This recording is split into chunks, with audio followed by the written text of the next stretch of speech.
Praise the lord అందరికీ. ఎలా ఉన్నారు అందరూ? బాగున్నారా? ముందుగా మీ అందరికీ దేవుని పేరిట శుభములు కలుగునుగాక. ఇక ఈరోజైతే మనం ఆదికాండం 26వ అధ్యాయాన్ని అధ్యయనం చేయబోతున్నాం. ఈ అధ్యాయం పూర్తిగా ఇసాకు కథపై కేంద్రీకృతమైంది. అబ్రహాము నడిచిన మార్గాల్లోనే ఇసాకు నడుస్తూ దేవుని విశ్వాసాన్ని ఎలా అనుభవించాడో ఇక్కడ స్పష్టంగా చూస్తాము. ఆదికాండం 26వ అధ్యాయము 1 నుండి 5 వచనాలు పరిశీలన చేస్తే దేశంలో కరువు ఇసాకు యొక్క నిర్ణయం. ఇది అబ్రహాము కాలంలో వచ్చిన కరువులాగే.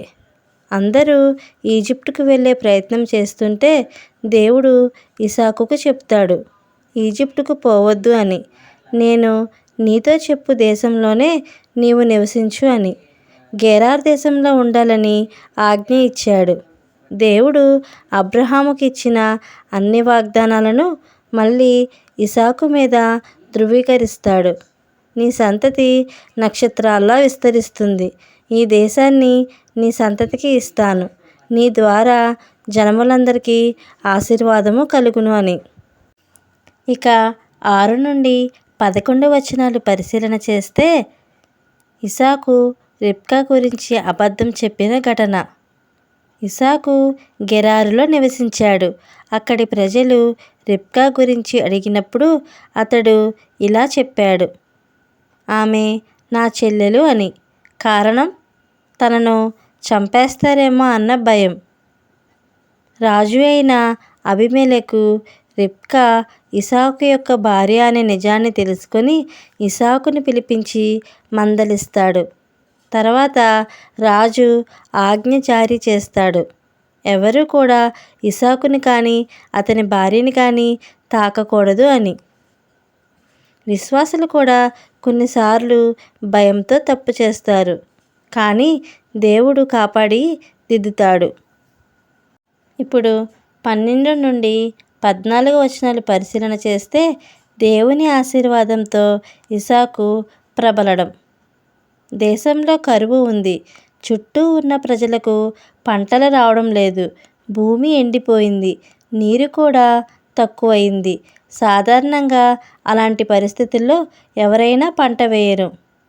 అప్పుడు దేవుడు ఇసాకుతో ఇలా అన్నాడు, ఈజిప్టుకు వెళ్ళకండి, నేను చెప్పిన దేశంలోనే నీవు నివసించు అని. ఇసాకు ఆ మాటను నమ్మి కరువున్న నేలలోనే విత్తు వేశాడు. మనుషులు చూస్తే ఇది మూర్ఖత్వం, కానీ దేవుడు చూస్తే ఇది విశ్వాసం. ఆ సంవత్సరం అతడు విత్తిన దానికి 100 అంతులు పండినది. ఇది సాధారణమైన ఆశీర్వాదం కాదు. దేవుడు ప్రత్యక్షంగా చేతులు వేసి ఇచ్చిన అసాధారణ ఆశీర్వాదం. ప్రాంతం కరువుగా ఉన్న దేవుడు ఆశీర్వాదాన్ని నిలిపివేయడు. మన పరిస్థితులు దేవుని ఆశీర్వాదాలని ఆపలేవు. మనిషి విధేయత, దేవునికి మహిమ. దేవుని మాటను నమ్మాడు కనుక పంట సమృద్ధిగా పండెను. విత్తేది మనం, పండించేది దేవుడు, పెంచేది కూడా దేవుడు. ఇసాకు ఎక్కడ ఉన్నాడో దేవుడు అక్కడే అతన్ని ఎత్తిపట్టాడు. ఎక్కడికో పారిపోలేదు, విశ్వాసంలో నిలిచాడు. దీనివలన ఏమైంది? అతను ధనవంతుడయ్యాడు, ప్రజల్లో గౌరవం పొందాడు. దేవునితో ఉన్న మనిషిని ఎవ్వరూ అడ్డుకోలేరని అందరూ గ్రహించారు. మరి 100 అంతుల ఫలం అంటే ఏమిటి?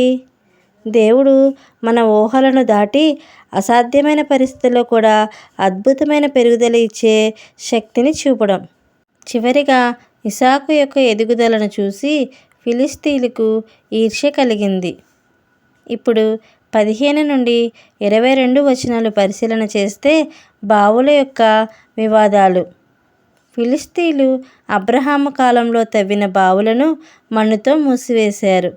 అబీమెలెకు ఇసాకుకు చెప్పాడు, నీవు చాలా బలవంతుడివైపోయావు, ఇక్కడి నుంచి వెళ్ళిపో అని.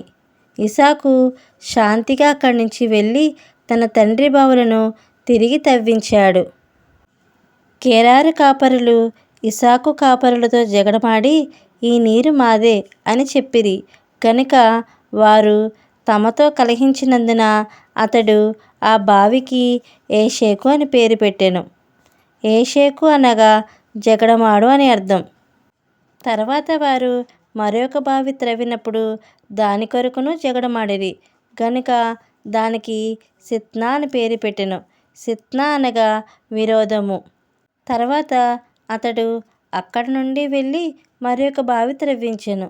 దాని విషయమై వారు జగడమాడలేదు గనుక అతడు, యెహోవా మనకు ఎడమ కలుగజేసి ఉన్నాడు గనుక ఈ దేశమందు అభివృద్ధి పొందుదమనుకొని దానికి రెహోబోతు అని పేరు పెట్టెను. రెహోబోతు అనగా ఎడము అని అర్థం. తర్వాత అక్కడి నుండి బెయేర్షెబాకు వెళ్ళెను. పోరాడకుండా దేవుడు ఇచ్చే శాంతియుత ప్రదేశానికి వెళ్ళడం ఇది ఇస్సాకు యొక్క స్వభావం. ఇక 23 నుండి 25 వచనాలు పరిశీలన చేస్తే బెయేర్షెబాలో దేవుని దర్శనం. ఇస్సాకు బెయేర్షెబా వైపుకు వెళ్ళాడు. ఆ రాత్రి దేవుడు ప్రత్యక్షమై, నేను నీ తండ్రి అబ్రహాము దేవుడను, భయపడకు, నేను నీతో నుండెదను అని వాగ్దానం చేశాడు. అప్పుడు ఇస్సాకు అక్కడ ఒక బలిపీఠం కట్టాడు. దేవుని నామాన్ని పిలిచాడు. తన గుడారాన్ని కట్టాడు.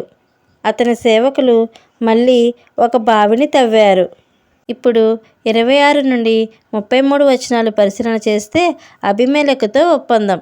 అబీమెలెకు ఇప్పుడు ఇస్సాకును చూసి దేవుడు అతనితో ఉన్నాడని గ్రహించాడు.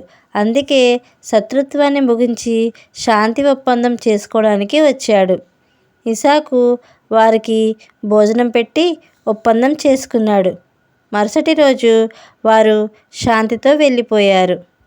దేవుడు మనలను ఎత్తి నిలబెట్టినప్పుడు శత్రువులు కూడా శాంతి కోరుతూ వస్తారు. బెయేర్షెబాకు వెళ్ళిన తర్వాత అక్కడ కూడా బావిని తవ్వించారు.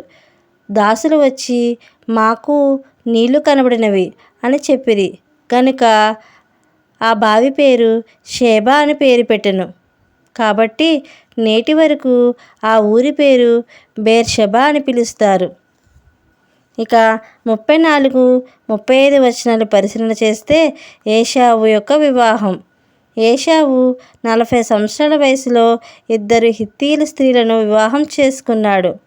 ఇది ఇస్సాకుకు, రిబ్కాకు దుఃఖం కలిగించాయి. అందుకే తర్వాత యాకోబు వివాహం విషయంలో వారు జాగ్రత్తగా వ్యవహరిస్తారు. ఇది ఇలా ఉండగా నాకైతే ఒక సందేహం వచ్చింది. అది ఏమిటంటే, అబ్రహాము కాలంలోని అబీమెలెకు మరియు ఇస్సాకు కాలంలోని అబీమెలెకు ఒక్కరేనా అని. ఒక్కరు కాదు, ఇద్దరు వేరువేరు వ్యక్తులు. కానీ పేరులో ఒకేలా కనిపించడం వల్ల చాలాసార్లు సందేహం వస్తుంది. ఇద్దరికీ ఎందుకు అబీమెలెకు అని పేరు వాడారు? బైబిల్ చరిత్ర ప్రకారం అబీమెలెకు అనేది వ్యక్తిగత పేరు కాదు, ఇది పదవి లాంటిది. అదేవిధంగా మనం రాజు, చక్రవర్తి అంటాం కదా. కాబట్టి అబ్రహాము కాలంలోని అబీమెలెకు ఒక రాజు, ఇస్సాకు కాలంలో అబీమెలెకు అతని తర్వాత రాజు లేదా కుమారుడు. మరి మీకు కూడా ఇలాంటి సందేహమే వచ్చిందా? వచ్చినట్లయితే కామెంట్ సెక్షన్లో కామెంట్ చేయండి. చివరిగా ఈ అధ్యాయం యొక్క ముఖ్యమైన పాఠం ఏంటో తెలుసుకుందాము. దేవుడు మనతో ఉన్నప్పుడు కరువులోనైనా, వివాదాలలోనైనా, భయాలలోనైనా మన కోసం మార్గం సిద్ధం చేస్తాడు. ఇస్సాకు జీవితం శాంతి, విశ్వాసం, విధేయతకు ఒక మంచి ఉదాహరణ. సో ఇది ఫ్రెండ్స్, మీకు ఎలా అనిపించింది? మీకు నచ్చినట్లయితే లైక్ చేయండి, షేర్ చేయండి, సబ్స్క్రైబ్ చేయడం మాత్రం మర్చిపోకండి. మరొక కొత్త టాపిక్తో కలుసుకుందాం. Thank you friends.